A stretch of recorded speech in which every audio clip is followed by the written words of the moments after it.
Seja muito bem-vindo ao Não é da Sua Conta, mas todo mundo quer saber. E hoje o episódio começa com uma pergunta que talvez muita gente evite responder. Você está preparado para conversar sobre dinheiro, patrimônio, casamento, separação e morte?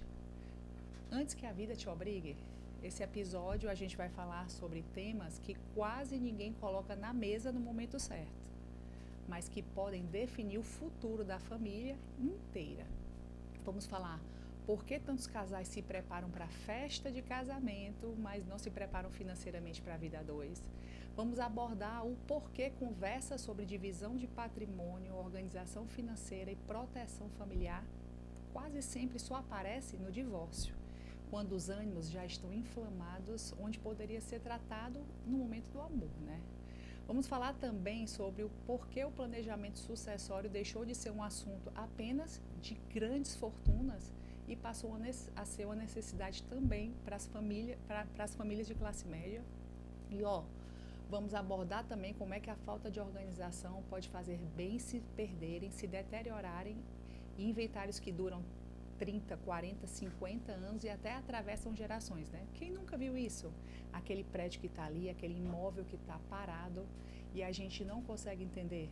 E olha, esse podcast não é sobre o que aparece, é o que normalmente não se conta, já te falei isso. E hoje estamos recebendo aqui no nosso podcast um advogado especialista em direito de família e sucessões pela Unifor, pós-graduanda em direito societário, professora da pós-graduação da Unicristo, né? Membro do IBDFAM e das comissões de família e sucessões da OAB Ceará, atualmente responsável pelo núcleo de família e sucessões do escritório R. Amaral Advogados, com atuação estratégica em estratégias de sucessões e patrimoniais. Doutora Carla Rodrigues, seja muito bem-vinda ao Não é da Sua Conta, mas todo mundo quer saber. Muito obrigada. É um prazer estar aqui falando de temas tão atuais e necessários. Verdade. Então, doutora Carla, antes de qualquer coisa, eu queria que você falasse quem é a doutora Carla sem esses títulos todos, né? Então, vamos lá para a gente entender aqui, as pessoas entenderem quem é que vai falar aqui do outro lado antes da doutora Carla ser a advogada. Perfeito. Eu acho que falar sobre a gente é um ponto mais difícil de toda a conversa, porque a gente está ali em eterna mudança e o que a gente é hoje não é amanhã e está sempre se adaptando, né? Mas eu sou uma mulher de 35 anos que iniciou a vida jurídica e acadêmica e caiu de paraquedas na área de família e sucessões. A princípio eu queria ser concursada, queria ser magistrada, e a vida tomou um rumo diferente e eu me encontrei 101% nessa área. Então hoje eu trabalho realmente por amor, com amor, e sinto que os meus clientes conseguem ver isso. Então não tem nada que pague. Fora isso, eu sou casada, eu sou esposa, eu sou filha, eu sou irmã, eu sou amiga. Então, toda mulher ela é um conjunto de fatores. A gente nunca consegue dizer que é só mãe, ou só esposa, ou é só filha. Não dá, né? Ou só profissional. Ainda não sou mãe, mas espero que um dia. É isso, doutora Carla, toda profissão ela passa por eu acredito muito que no início de carreira, você está estudando direito ali, você não sabe bem onde posicionar e a vida vai te levando para aquilo ali. Coloca alguns pontos e aí de uma hora depois você vira a chave, né? Exato. Mas vamos entrar na nossa pauta de hoje, tá? Que é começando uma vida. Sim. Por que hoje tantos relacionamentos, tantos casais param para se programar de festas, param para se programar para falar sobre viagens e jamais param, é um caso meu, tá? Eu fui casada, eu casei com 19 anos de idade e eu me lembro que quando eu cheguei, fui para o casamento civil, quando eu cheguei lá, o juiz me perguntou qual era o tipo de separação. O regime de bens. O regime de bens, eu nunca tinha escutado isso na minha vida e não tinha discutido isso com o meu futuro marido. Ele chegou lá, falou, eu não entendi nada. E olha que coisa interessante, o meu padrinho de casamento, que é o meu tio, ele me puxou, meu ex-marido era 15 anos mais velho do que eu, me puxou e disse assim, minha filha, você vai casar com separação total de bens, você com 19, e naquela tempo, realmente, de fato, nenhum pai, nenhuma mãe, nenhum amigo, nunca tinha conversado sobre aquilo ali. Então, hoje, para a experiência que você tem, como é que por que os casais hoje falam tanto disso, de viver bem, de festas, de como organizar festas, e jamais falam um pouco sobre o dinheiro antes do casamento? Perfeito. É uma ótima pergunta, porque a maioria dos casais, de fato, se programam para viajar, para fazer uma festa de casamento. Se vai fazer um curso, se programa para fazer um curso. Se vai começar a investir, se programa para investir. Então, tem vários planejamentos para tudo na vida. Até para uma simples viagem de 2 dias. Uhum. Tem que ter um planejamento. Mas para um passo tão importante, a maioria dos casais não consegue conversar. Seja porque não quer ter conversas difíceis e aí deixa essa conversa difícil para um momento difícil, seja porque prefere ir levando de uma forma que a pessoa que tem ali mais poder na relação consegue contornar e levar o regime de bens, o casamento, para um regime de bens que melhor lhe aproveite. É verdade. Hoje em dia a gente tem legalmente um regime de bens, que é o da comunhão parcial, que é basicamente o que é meu antes do casamento é meu e o que a gente constituir junto é nosso. Sendo simples, é basicamente isso. Isso. Que ainda hoje é o mais utilizado? Ainda hoje é o mais utilizado. Normalmente, quando é o regime legal, costuma-se adotar o regime pronto. Principalmente porque a maioria das pessoas não sabe nem do que se trata. O pronto é esse? O pronto é esse, tá. Isso. Então, no seu caso, se na época ele pediu para que fosse o regime da separação total de bens, o que foi que ele fez? Ele fez um pacto antinupcial e escolheu um regime específico. Então, ele já sabia, ele conhecia os regimes de bens, provavelmente ele ancorado por advogados, entrou já com esse regime escolhido para beneficiar ele. O que não está errado. Qual é o erro? É não ter a conversa. Exatamente. Esse é o erro. Porque quando a gente chega no litígio, as partes estão inflamadas, seja porque a relação não deu certo, e aí tem vários fatores, a convivência não funcionou, houve algum desvio ali na relação, ou se apaixonou por outra pessoa, ou os familiares interferiram, são inúmeros casos. A questão é que conversar nesses momentos dificulta o diálogo. Então, toda mediação, ou até mesmo processo, quando inicia com todos esses fatores, as partes não conseguem chegar ali no consenso fácil. E desgastam uma relação que já está desgastada. Sendo que essas perguntas eram para ser feitas no início da relação. Assim como se você quer ter filho ou não. Se você não quer ter filho, e para mim é algo inegociável, então não vai dar certo. O regime de bens também. Assim como o que a pessoa vai querer fazer durante a vida. Eu fui casei em 2022. Eu já estava com meu marido desde 2016. A gente teve todas as conversas difíceis antes do casamento. Então, como é que você visualiza a questão financeira? Na época, ele visualizava, não, eu quero guardar o máximo que eu puder e depois, ali, de uma certa idade, aí ficar tranquila. Eu disse, não, eu não quero isso. Eu gosto de viver bem, acho que a gente tem que investir, porque tem que pensar no futuro, mas fazer uma mesclagem. Então, a gente conseguiu conversar e teve as brigas no momento que o amor estava ali o maior possível. Entendi. E, doutora Carla, hoje muitas pessoas, casais, estão começando, porque existe aquele tabu, né? Que as pessoas acham que falar sobre isso é falta de amor.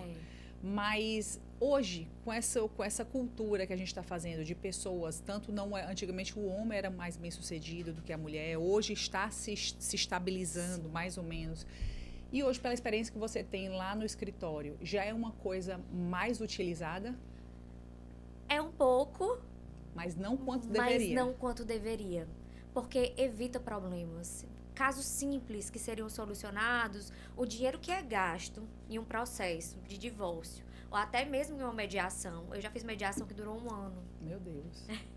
Pensa, 1 ano tentando resolver questões que poderiam ter sido resolvidas antes. Até mesmo no pacto antinupcial, colocado ali como é que o casal desenhar junto. Não precisa ser... As pessoas pensam que conversar sobre isso é querer passar a perna. Mas não é. Não se distancie muito. Na verdade, é se alinhar da melhor forma possível para quando ou se a relação chegar a um fim, existe paz entre as pessoas, principalmente quando existirem filhos, que aí as questões ficam mais complexas, quando existem crianças, né? Ou até mesmo filhos adolescentes. Então, o ideal realmente é resolver antes. O gasto, eu lhe garanto que vai ser infinitamente menor. É verdade, eu acredito muito, eu que trabalho com finanças, né? Eu acredito muito que, como você fez muito bem feito, você pontuou aqui que conversou tudo isso ao longo do tempo de namoro. É muito importante que a gente tenha essa liberdade. Eu estou falando aqui para você que está assistindo. Se você não tem a liberdade de conversar com seu cônjuge sobre isso, será que você está amadurecido o tempo realmente de fato para poder assumir uma relação? Então, tudo que você conversa, eu falo muito, você que sabe que você tem intimidade com a pessoa que você está tendo, quando você sabe conversar sobre dinheiro, você sabe conversar sobre o que é que vai gastar, o que é que vocês vão construir. E relacionamento, ele está muito baseado em admiração, né? Exato. Então, quando você vem, os seus dois estão focados no mesmo sentido, com aquele objetivo ali de construir junto, existe uma grande probabilidade do relacionamento ser mais duradouro, né? Então, cabe aí também você ter a plena consciência de, cara, em que momento a gente vai conversar sobre isso. E é muito interessante. Então, existem formas elegantes de se falar. Encontre o melhor momento, a melhor hora para se falar sobre isso, não é? Exatamente. E se alguma das partes tiver alguma dúvida, que procure um advogado para tirar um advogado que seja ou cada um representado pelo seu, que na minha visão é o melhor dos mundos, porque não vai ter ninguém enviesado, ou realmente um advogado que não seja da família e nem seja um advogado da empresa, porque muitos empresários fazem isso. Não, aqui é o advogado que cuida de tudo. E o advogado que cuida de tudo, ele não consegue se manter alheio a certas questões. Exato. E o direito de família, ele é muito sensível. Então, o advogado, ele pensa que ele consegue atuar em direito de família. Mas quando a gente está na prática, a gente vê claramente que não. Ah, essa peça aqui, ela foi escrita por um familiar. Essa petição aqui, ela foi escrita por um advogado que cuida das questões empresariais. O cliente, por confiar, pediu que ele atuasse e ele assumiu sem ter a expertise da área. Então, a gente sente e o cliente acaba sentindo também, porque a condução é diferente. É bastante diferente, porque cada qual no seu quadrado. Esse ditado, cada qual no seu quadrado. Mas a gente do lado de cá, viu, doutor, acha que o advogado, ele é um super, ultra, mega power, que sabe de todas as teses, sabe de tudo, mas na verdade, especificamente, é bom que você procure um advogado que saiba desse assunto em si, né? Exato. Até conduzir, você deve saber conduzir com o trato melhor, né? Com certeza, o trato melhor com a outra parte, o trato melhor com o próprio cliente, de saber dizer até onde ele pode ir, até onde ele está extrapolando os limites. Então, necessita ser um especialista. A minha irmã, ela é cirurgiã vascular. Ela atende as demandas dela. E no setor médico, isso é muito comum. Quando a gente está com algum problema no coração, a gente vai no cardiologista. Está com algum problema de varizes, vai no angiologista, que é a cirurgia vascular. Tá com problema de pele, vai no dermatologista. Mas quando chega no âmbito jurídico, as pessoas acham que não, o advogado, ele tem que saber de tudo. É verdade. Então, é muito complicado quando as pessoas têm essa idealização de que o advogado, ele consegue atuar, porque ele vai conseguir. Se ele tiver um bom domínio, ele consegue atuar. Mas não necessariamente atuar da forma como deveria. Então, não adianta, por exemplo, eu chegar em um advogado criminalista e pedir para que ele faça um pacto antinupcial. Ele vai fazer de acordo com o que as partes estão querendo. Mas será que aquilo ali vai ter viabilidade? Será que vai ter uma garantia ou não? Porque ele está fazendo com base em algo abstrato, mas a gente quando vai formular um pacto, a gente pensa no que é que um precisa, o que é inegociável para um, o que é inegociável para outro, e se eles estão cientes de tudo aquilo que vai acontecer, como é o organograma familiar de uma família e da outra, e a gente vai ali construindo um regime novo. Que interessante. É. Então é muito bom, porque na verdade o escritório, vocês, na área mesmo específica, já faz aquilo ali todo dia. Isso. Então já tem mais ou menos uma prática daquilo ali, diferente de buscar um advogado ou perguntar para alguém. Eu tenho um hábito de dizer o seguinte: se você quer abrir uma empresa vamos, sei lá, eu quero abrir uma padaria. Você vai perguntar para uma pessoa que tem especialidade numa padaria para saber se ter uma padaria é bom. Mas não, ela vai perguntar para outra pessoa que não tem nada a ver. E a mesma coisa aí. Se eu quero trabalhar em cima desse tema em si, vamos procurar um advogado. E mais uma vez, repetindo, é muito mais barato o pré do que o pós. Exatamente, né? Exatamente. É mais barato e dá menos dor de cabeça. Porque eu falo muito eu coordeno hoje o núcleo de família e sucessões do escritório. Então, eu converso com as advogadas, com o estagiário e coloco, olha, a gente lidar com questões familiares vai muito além ali do jurídico. Então, tem que ter as especialidades, mas a gente tem que saber lidar e ouvir para entender onde é que está a dor do nosso cliente. Porque, às vezes, o cliente chega, eu quero finalizar com tudo. Eu não quero dar R$1 para essa pessoa, eu quero ficar com a guarda unilateral, eu quero ficar 100% com a convivência. E aí a gente vai escutando e entende que não é nada disso. Que, na verdade, a pessoa está aberta ali a dar o que for preciso em relação à pensão alimentícia, que divide os bens, mas ela só quer um pouco mais de convivência com o filho. Uhum. Mas diante das barreiras que foram criadas, e criadas até mesmo por outros advogados, acaba havendo ali uma resistência. A gente tem que ultrapassar essas barreiras. Então, a gente tem que chegar nessa parte emocional para entender o que é que realmente o cliente quer e o que é possível. E aí a gente está falando um pouco do casamento, que é o pré-casamento, né? Então, esse cuidado. E aí, durante o casamento em si, o casal, ele começa a construir, ele começa a ter patrimônios, e a família também tem patrimônio.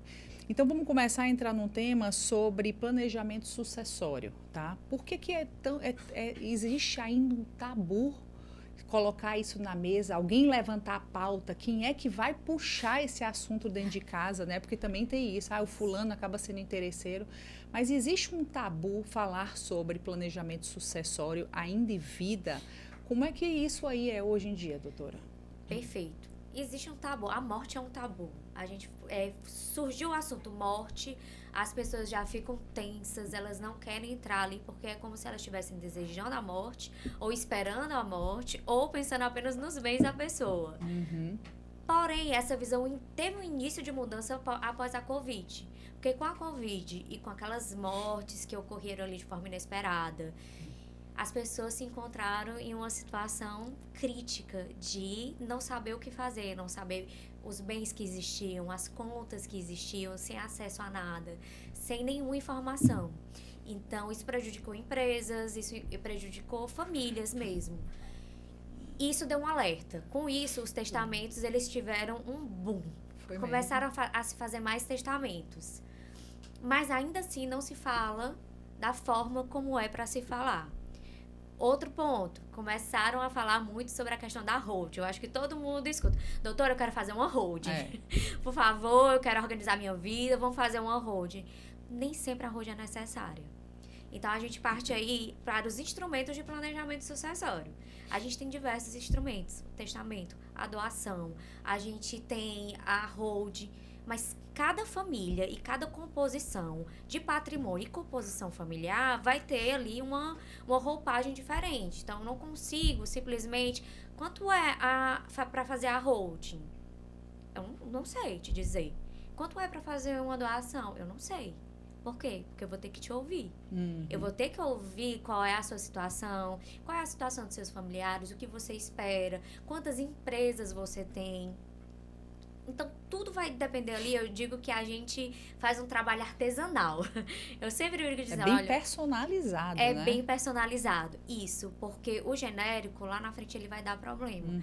Então, eu escrevi recente um artigo que fala sobre a questão da doação, né? A doação, ela, para mim, é um instrumento maravilhoso. Mesmo após as questões de reforma tributária, ela pode ser muito bem utilizada.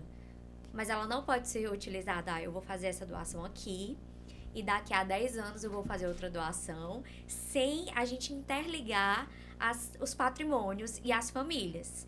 Chega cliente também dizendo assim, olha, eu quero resolver a situação patrimonial do meu pai, porque ele tem filhos de outro casamento, e eu quero que fique tudo para a nossa família, e não para o filho. Mas não é assim, porque a gente tem questões legais que precisam ser respeitadas. E a gente tem formas de suavizar sem entrar numa ilegalidade que vai ser desconstruída depois no judiciário. Então, é necessário que a gente fale sobre a morte. A morte, ela é inevitável. Eu sei que eu vou morrer, você sabe que vai morrer. Todo mundo vai morrer. Quando? É um detalhe. Mas a gente pode se preparar para ela. Eu posso deixar os meus filhos em uma situação ali confortável, sem que eles fiquem se degladiando.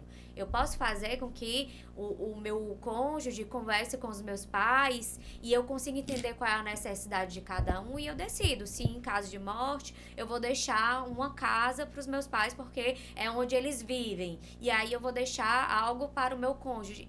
E tudo isso vai depender, sabe do quê? Do regime de bens que se tem.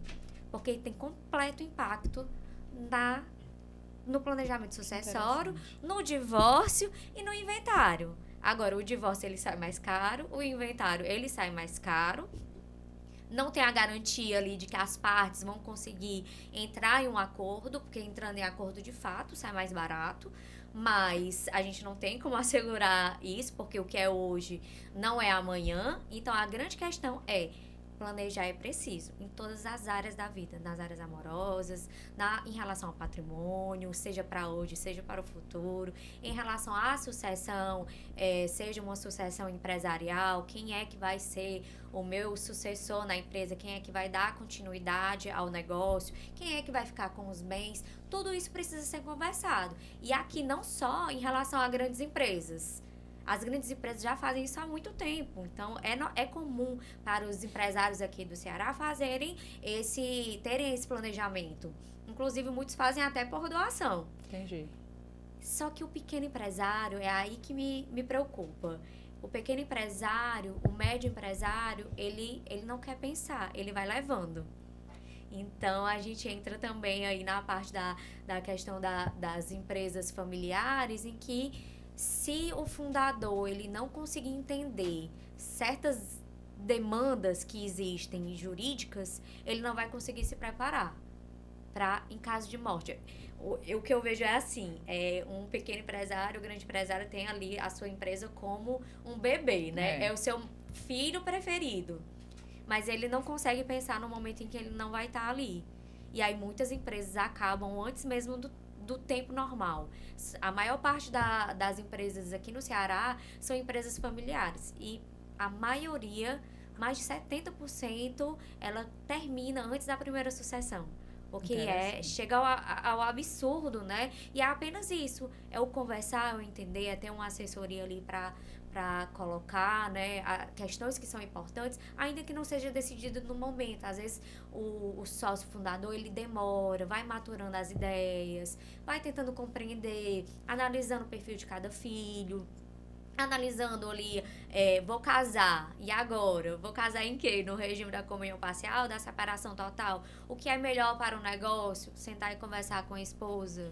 E isso quando a família vai se ampliando e vão sendo constituídas diversas famílias, tá aqui, casei, tive 3 filhos, aí divorciei, casei de novo, tive mais 2 filhos, divorciei de novo e tô casando. E os filhos casam e têm netos, e aí vai só crescendo, né? Só crescendo, exatamente. Doutora, eu tenho 2 perguntas para você. Tá. Primeira é uma coisa que é muito corriqueira, um testamento, depois de feito, ele pode ser questionado? perante algo, depois que eu falecer, ele pode ser questionado e isso também demanda tempo na justiça? Com certeza, se ele não for bem feito, ele pode ser questionado sim. Por isso que eu te digo que não é uma fórmula de bolo. A gente precisa fazer esse trabalho artesanal. Porque um testamento, aí eu volto a dizer, qualquer um faz. Mas um testamento, considerando as peculiaridades daquela família, não.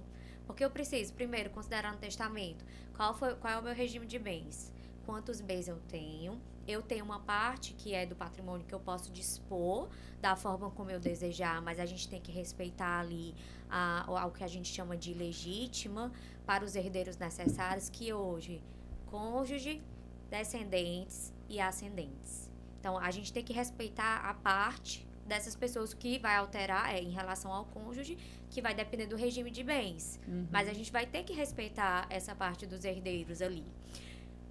Ressaltando, a gente tem aí uma proposta para o novo para o novo Código Civil, em que há um planejamento de mudança para tirar o cônjuge como herdeiro necessário. Ou seja, se eu não fizer uma previsão no meu testamento e esse código for aprovado, o cônjuge não vai ser mais herdeiro. Então, o patrimônio vai para os descendentes e ascendentes. Jura? Juro. Por que levantaram essa pauta? Pois é, foi uma pauta aí um pouco complicada, mas se eu adentrar nela, a gente vai acabar precisando de um outro podcast.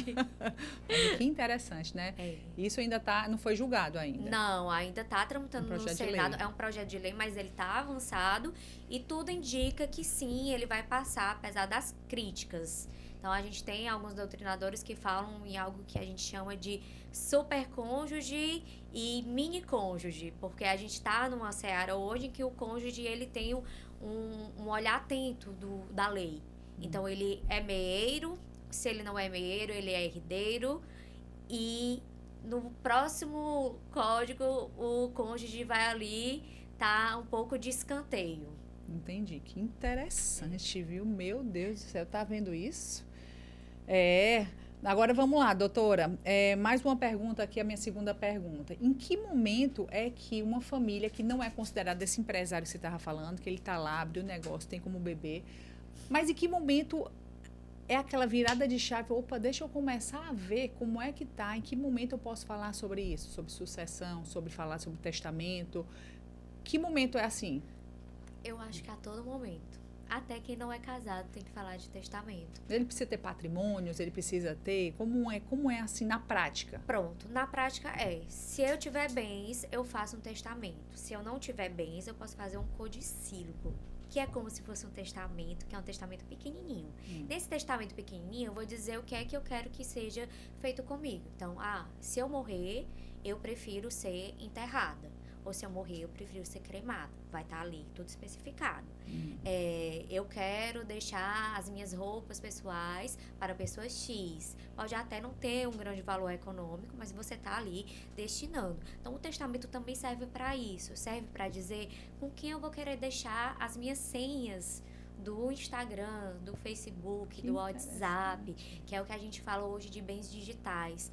Algumas pessoas, como é o seu caso, monetiza com as suas redes. Então, isso entraria ali no testamento, porque tem um valor econômico.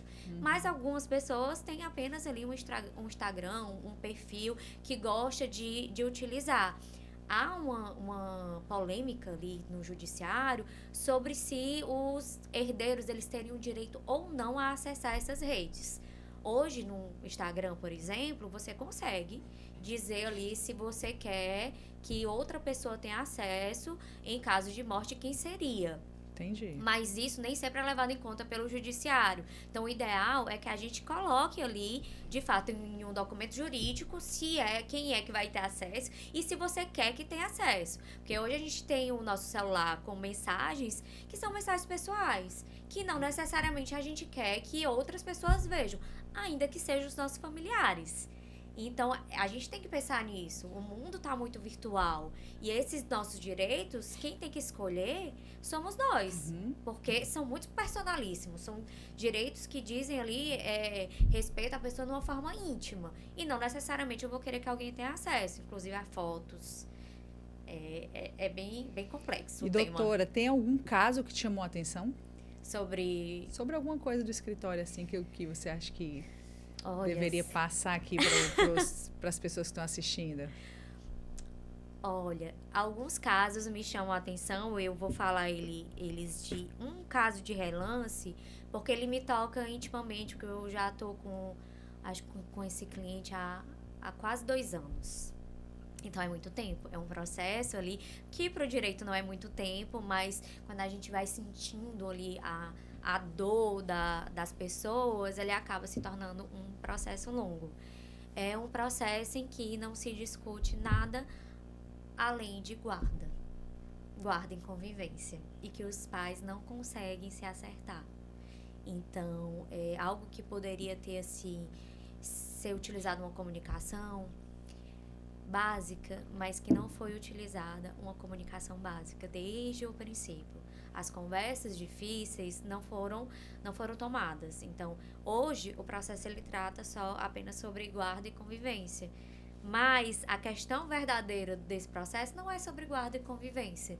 E a gente vai sentindo ali no decorrer das conversas, a gente consegue sentir o que tem mais as dores do casamento, que eram questões financeiras e poderiam ter sido resolvidas antes, depois não foi resolvida da forma como a pessoa esperava e acabou ali tendo um alongamento na questão da guarda e convivência. Interessante, né? E quem sofre não são, quer dizer, os pais, todo mundo sofre.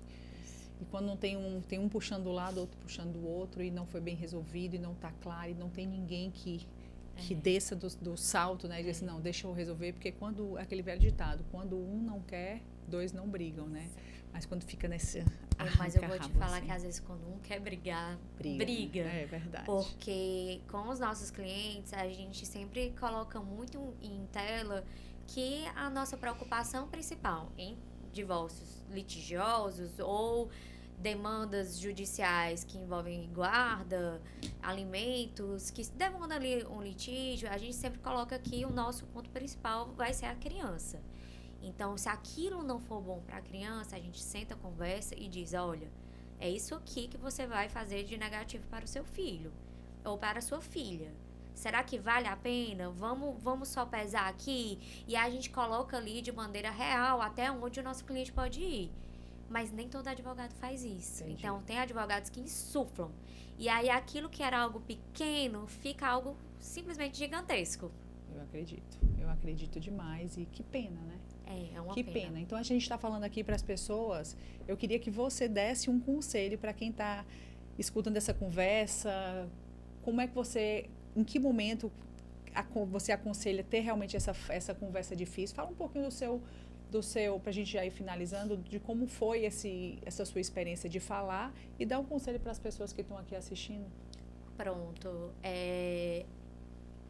O momento de falar sobre o casamento, em que você decidiu, fiz o pedido de casamento, alinhei, porque as pessoas conversam hoje, não tem mais casamento imposto aqui no Brasil.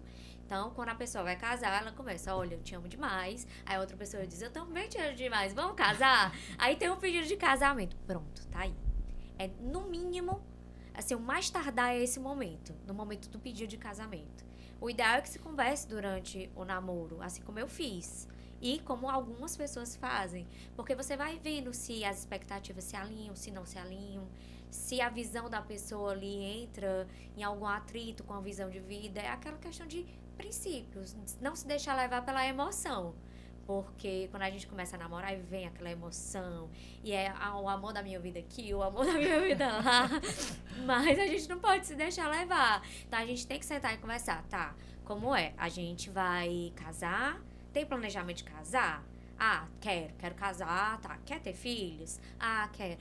Como é que você imagina a vida financeira? Onde é que nós vamos morar? Vamos morar numa casa nossa ou na casa do sogro e da sogra? Como é que vai ser? Então, tudo isso dá pra ser destrinchado ao longo do namoro. E se tiver alguma dúvida, faz uma consulta com o advogado. eu sempre aconselho, uma consulta sai muito mais barato do que um casamento.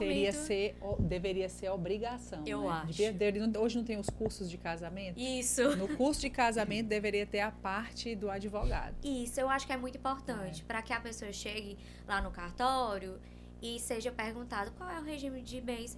Eu não sei qual é o não sei nem o que é regime de bens. A minha irmã foi casar, ela me perguntou, o que é esse negócio de regime de bens?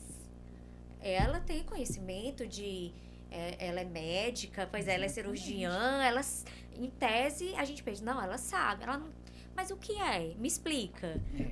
Vou te explicar de uma forma bem fácil como é cada regime, e aí você senta e conversa com seu marido, hoje marido, que também é médico, e decidem juntos qual vai ser ali a decisão de vocês.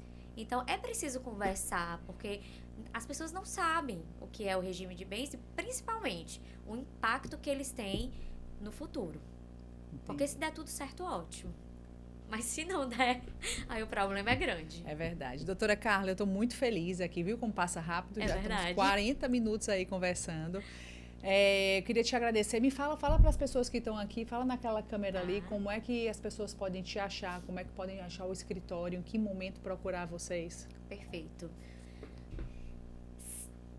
Nós estamos abertos, eu faço parte do Raul Amaral Advogados, que hoje está se tornando R. Amaral Advogados. A gente segue um legado do Dr. Raul Amaral, que já tem mais de 20 anos de escritório de advocacia.